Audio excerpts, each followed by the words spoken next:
بسم اللہ الرحمن الرحیم نحمده ونصلی علی رسولہ الکریم اما بعد۔ ایک سوال پوچھا گیا ہے کہ قرآن مجید کے ذاتی اسماء کتنے ہیں، یعنی قرآن مجید کے نام کتنے ہیں؟ ایک ہوتے ہیں صفاتی نام اور ایک ہوتے ہیں ذاتی نام۔ تو صفاتی نام تو قرآن مجید کے کئی سارے ہیں، اس کے حوالے سے انشاءاللہ ہم ایک اور مجلس میں گفتگو کریں گے۔ آج انشاءاللہ ہم بات کریں گے قرآن مجید کے ذاتی اسماء کے حوالے سے۔ پورے قرآن مجید کے جو ذاتی اسماء ہے وہ کل 5 ہے۔ سب سے پہلے نام جو قرآن مجید کا ہے وہ قرآن، یعنی بار بار پڑھی جانے والی کتاب۔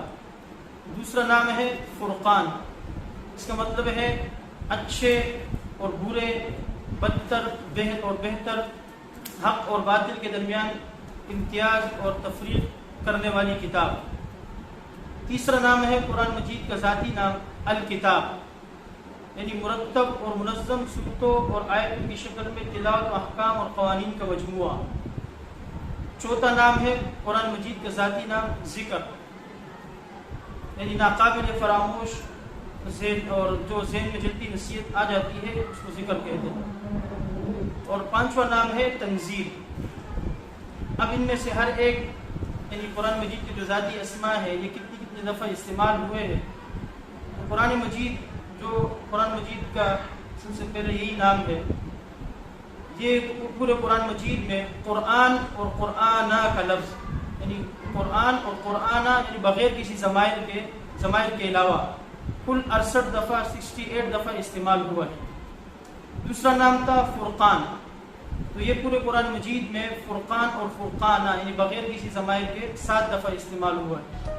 تیسرا نام ہے الکتاب، یہ بھی الکتاب اور کتابہ یہ پورے قرآن مجید میں 242 دفعہ استعمال ہوا ہے۔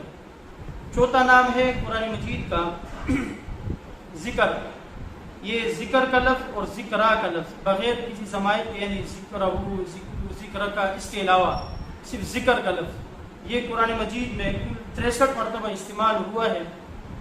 اور قرآن مجید کا آخری نام ہے تنزیل، یہ تنزیل کا لفظ تنزیلا، اس طرح وَإِنَّهُ لَتَنزِيلٌ مِّن رَّبِّ الْعَالَمِينَ یا نزل، تو تنزیل کا لفظ جو ہے پورے قرآن مجید میں بغیر ضمائر کے 15 دفعہ استعمال ہوا ہے۔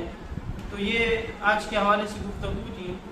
جن بھائی نے یہ سوال پوچھا تھا کہ قرآن مجید کے ذاتی اسماء کتنے ہیں، تو یہ ان کے لیے یہ ویڈیو تھی کہ قرآن مجید کے جو ذاتی اسماء ہیں وہ 5 ہیں۔ اس کے علاوہ جتنے بھی نام ہیں قرآن مجید کے، جیسے ہدا، ہدایت دینے والی کتاب، موعظہ، نصیحت والی کتاب، اور بھی جتنے صفاتی نام ہیں کل 22 تک شمار کیے جاتے ہیں قرآن مجید کے صفاتی نام، وہ صفاتی ہے۔ اور اس کے علاوہ یہی 5 نام جو ہے یہ قرآن مجید کے ذاتی اسماء ہیں۔ اسی پر انشاءاللہ اختتام کرتے ہیں۔ اس کے علاوہ اگر کسی بھائی کا کوئی بھی سوال ہو قرآن مجید کے حوالے سے، لفظی معلومات کے حوالے سے ہو یا متشابہات کے حوالے سے ہو، تفسیر کے حوالے سے ہو، انشاءاللہ اپنے سوال کمنٹ میں تحریر کریں، آپ کو انشاءاللہ جلد از جلد جواب دیا جائے گا۔ وآخر دعوانا ان الحمد للہ رب العالمین۔